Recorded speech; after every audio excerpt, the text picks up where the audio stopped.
हाँ, PAV बराबर VRMS into IRMS into cos phi को स्थापित करिए जहां संकेतों का सामान्य अर्थ है। इस तरह से सूत्र के साथ शब्द बना करके तब फिर ये प्रश्न आता है। तो ज़्यादा घुमा फिरा के प्रश्न नहीं देता है। या फिर कभी कभी ये पूछ दिया कि LCR परिपथ में औसत शक्ति का व्यंजक ज्ञात करिए, तब भी यही करना है। जब शक्ति का व्यंजक आ जाए तो आपको ये करना है। कुल मिला के ये है, ठीक है। तो इसके लिए हम क्या करेंगे, ये मैं यहाँ पर रेसिपी लिख दिया हूँ। पहले हमको क्या लिखना है, प्रत्यावर्ती वोल्टेज का समीकरण, है ना, प्रत्यावर्ती वोल्टेज का समीकरण। वैसे ये तात्क्षणिक समीकरण होते हैं, तात्क्षणिक शब्द आपको जोड़ना है तो ठीक है, नहीं तो तात्क्षणिक तो धारा ही है, प्रत्यावर्ती धारा तात्क्षणिक धारा कहलाती है। तो सीधे हम क्या लिख देंगे, प्रत्यावर्ती वोल्टेज का समीकरण। और ऊपर हिंदी लिखने के बाद यहाँ पर क्या लिखेंगे, V बराबर क्या हो जाएगा, V0 साइन ओमेगा टी। ठीक है। अब अगली बार हमको क्या निकालना है, हाँ, प्रत्यावर्ती धारा का समीकरण। तो ये क्या हो जाएगा, यहाँ पर हो जाएगा I बराबर, ये जो ऊपर लिखा है सब भी को हम क्या कर देंगे I, ये साइन, और ये हो गया ओमेगा टी माइनस फाई, क्योंकि किसी में कलांतर होता है किसी में नहीं होता है। जैसे यदि प्रतिरोध जुड़ा हो LCR परिपथ के साथ तो उसमें कलांतर का मान क्या होता है, 0, और यदि संधारित्र जुड़ा हो और प्रेरक कुंडली जुड़ा हो तो 90-90 अंश होता है। तो इस तरह यहाँ पर फाई जो है वो क्या है, कलांतर है। तो बगल में लिख सकते हैं जहाँ फाई क्या क्या है, कलांतर है। फिर हमको क्या निकालना है, प्रत्यावर्ती शक्ति। तो शक्ति का सूत्र क्या होता है, P बराबर V इंटू आई। केवल बस यहाँ पर जो लिखा है इस स्टेप को फॉलो करते जाना है, ये आपको याद रखना पड़ेगा, तब फिर बड़ा आसान हो जाएगा कुछ भी करना, आपको भूलेगा नहीं ना। तो यहाँ पर अब क्या करेंगे, अब V और I का क्या कर देंगे, मान रख देंगे। तो P बराबर ये हो जाएगा, V का मान ये है ना, V0 साइन ओमेगा टी। फिर I का मान भी रखना है, यहाँ पर लिख देंगे I0 sine omega t minus phi. कभी कभी कंफ्यूजन होता है कि यहाँ कौन सा चिन्ह लगेगा, कुछ लोग माइनस लगा देते हैं, प्लस लगा देते हैं। कोई चिन्ह लगाने की जरूरत नहीं, सीधा सीधा लिख देना है आपको, ठीक है। यदि डॉट लगा दिए तो ठीक है, नहीं इंटू भी लगा सकते हो, क्रॉस भी लगा सकते हो, कुछ भी न लगाओगे तब भी ठीक है। अब यहाँ पर हम क्या करेंगे, इसमें हमको इस तरह का सूत्र बनाना है, 2 साइन 8 साइन बी। मतलब मेरे पास साइन साइन तो है लेकिन इसमें 2 नहीं है, तो हम क्या कर देंगे, 2 का गुणा और 2 का क्या कर देंगे, भाग। तो एक काम करता हूं, मैं पहले 2 का भाग कर लिया, अब इसमें से V0 और I0 अलग कर लिया। अब हमारे पास क्या बचा है, साइन ओमेगा टी और sine omega t minus phi.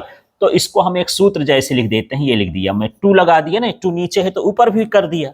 अब यहाँ पर क्या हो जाएगा, साइन ओमेगा टी इंटू क्या हो जाएगा, sine omega t minus phi. इस तरह से मेरे पास जो है, इसको बड़ा कोष्टक कर देते हैं, इस तरह से मेरे पास एक ये सूत्र लाइक समीकरण बन गया। अब अगले स्टेप में आपको क्या करना है, इस सूत्र में बदलना है। अब इसको देखना है, इसका काम है, ये सूत्र न बनेगा तो यहाँ गाड़ी रुक जाएगी, इसलिए सूत्र को ध्यान रखना है। यहाँ तक तो ठीक है यार, P निकाले, V निकाले, I निकाले, P निकाले, यही गाड़ी अटकती है यार, सूत्र क्या था, है ना। तो आप जब इसको करेंगे, बार बार करेंगे एक आध बार तो प्रैक्टिस हो जाएगी, सूत्र याद हो जाएगा। तो P बराबर कितना हो गया, 1/2, ये हो जाएगा V0, ये फिर हो गया I0। अब मैं इसको नहीं लिखूंगा, ये सब कुछ बदल के इस फॉर्म में आ जाएगा, इस फॉर्मेट में, है ना। तो अब इसको देखना है, उसको नहीं देखना है। क्या देखना है, कॉस, लेकिन इसमें A लिखा है तो A का काम कौन करेगा, ये वाला, और B का काम ये। तो सूत्र ये लिखेंगे A की जगह पर, है ना, इसको लिखेंगे और B की जगह पर ये लिख देंगे। तो क्या हो जाएगा, देख लेते हैं। यहाँ पर एक मैं बड़ा सा कोष्टक लगा दिया हूं, तो ध्यान से देखना, उस सूत्र को देखते हैं। क्या लिखा है, कॉस, तो ये कॉस लिख दिया। फिर क्या लिखा है, ए। ज्यादा कुछ नहीं करना है, वहां पर मान भर रखते जाना है, जैसा कोष्टक लगा है सब कुछ वैसे करना है। कभी कभी कोष्टक हटा देते हैं, वहां पर गड़बड़ हो जाता है। तो यहाँ पर ए का मान ये देख लो, ये ए बन गया ना, ये वाला ए कहलाएगा, ये वाला क्या कहलाएगा, बी। आपको यहाँ पर लिखना नहीं है, समझने हैं, दिमाग में रखना है ना। तो यहाँ पर क्या हो जाएगा, ये ओमेगा टी। फिर ये माइनस लगा है तो माइनस कर दिए। फिर जब माइनस करेंगे तो हम इसको घटा न रहे हैं, तो आप डायरेक्ट चिन्ह बदल देते हैं, घटाने में क्या होता है, चिन्ह बदल जाएगा। तो क्या हो जाएगा, ये ओमेगा टी, और वहां पर माइनस है तो क्या हो जाएगा, प्लस फाई।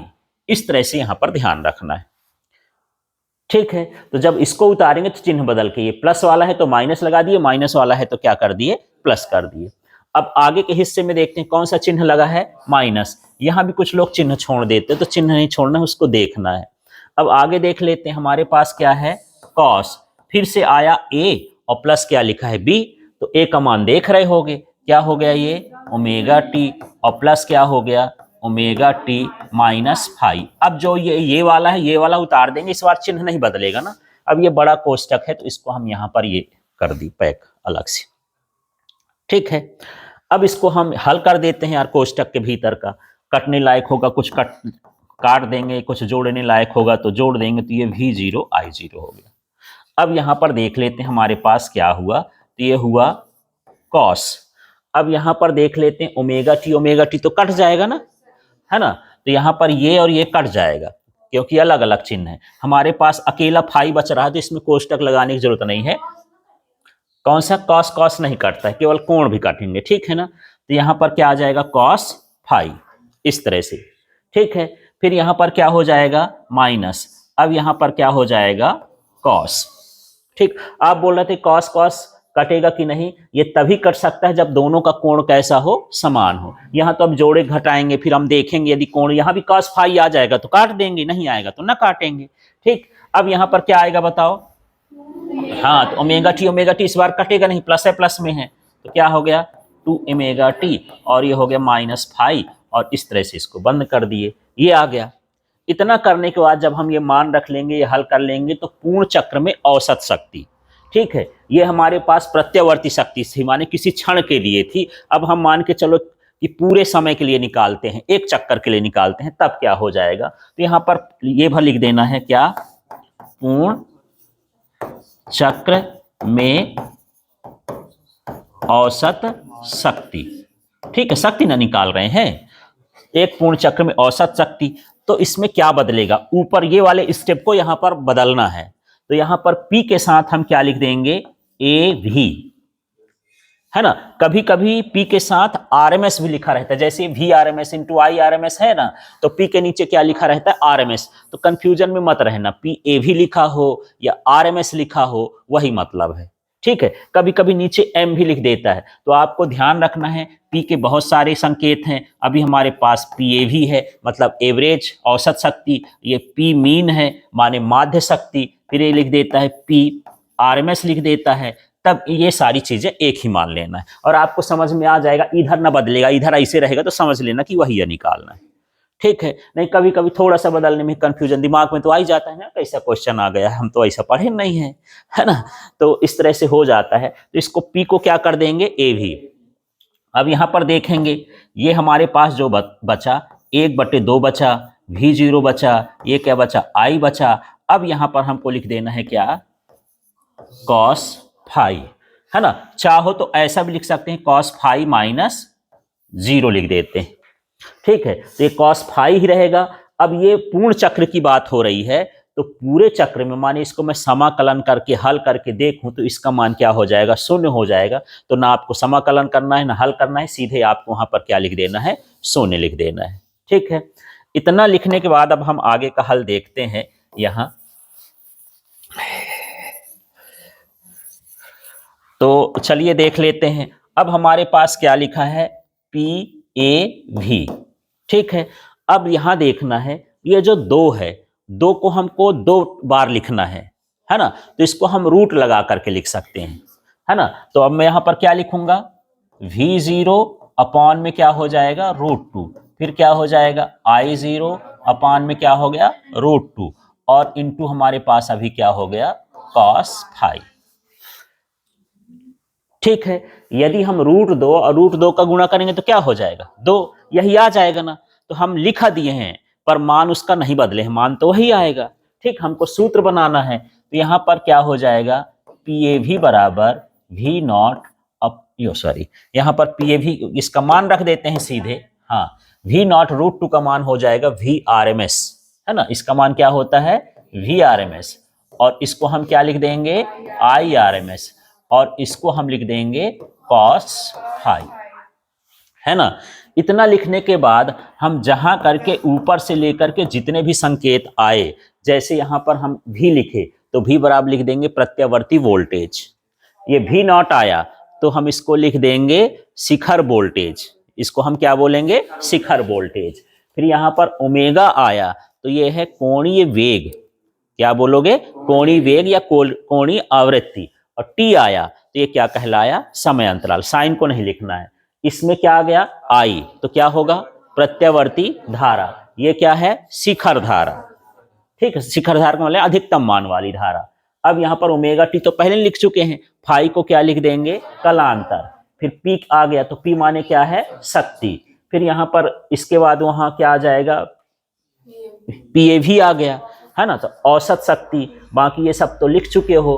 अब इसके बाद यहाँ पर VRMS आया तो ये क्या कहलाएगा, वोल्टेज का वर्ग माध्य मूल मान। क्या कहलाएगा, हाँ, वोल्टेज का वर्ग माध्य मूल मान। और ये क्या हो जाएगा, धारा का वर्ग माध्य मूल मान। ठीक है, कभी कभी इसी में से छोटे क्वेश्चन पूछ देता है कि शक्ति गुणांक क्या है, कॉस फाई, है ना। तो कॉस फाई का अलग से मान होता है, हालांकि छोटे क्वेश्चन का भी बात मैं नहीं कर रहा हूं, R/Z, है ना। तो ये शक्ति गुणांक होता है। तो R का मतलब होता है प्रतिरोध और Z का मतलब क्या है, प्रतिबाधा। तो प्रतिरोध और प्रतिबाधा के अनुपात को क्या कहा जाता है, शक्ति गुणांक। ये LCR सर्किट के लिए है ना। LCR सर्किट में प्रतिरोध भी होता है, प्रतिबाधा होता है। तो शुरू में जोड़ सकते हो कि LCR सर्किट में या परिपथ में प्रतिरोध और प्रतिबाधा के अनुपात को क्या बोलते हैं, ये शक्ति गुणांक बोलते हैं। कभी कभी पूछ दिया कि यहां पर मान के चलो कि यहां पर जो Z का मान है और R का मान है, दोनों का मान क्या हो, एक हो जाए, अनुनाद की स्थिति हो जाए। अनुनाद की स्थिति में जो प्रतिरोध का मान है, प्रतिबाधा का मान है, वो क्या होता है, बराबर। तो उसी में उसी का भाग करें, कितना आ जाएगा, एक। तो पूछ देता है कि अनुनाद की स्थिति में शक्ति गुणांक का मान कितना होता है, कितना होता है, एक होता है। इस तरह से छोटे क्वेश्चन भी आ जाते हैं। क्लियर हुआ इतना।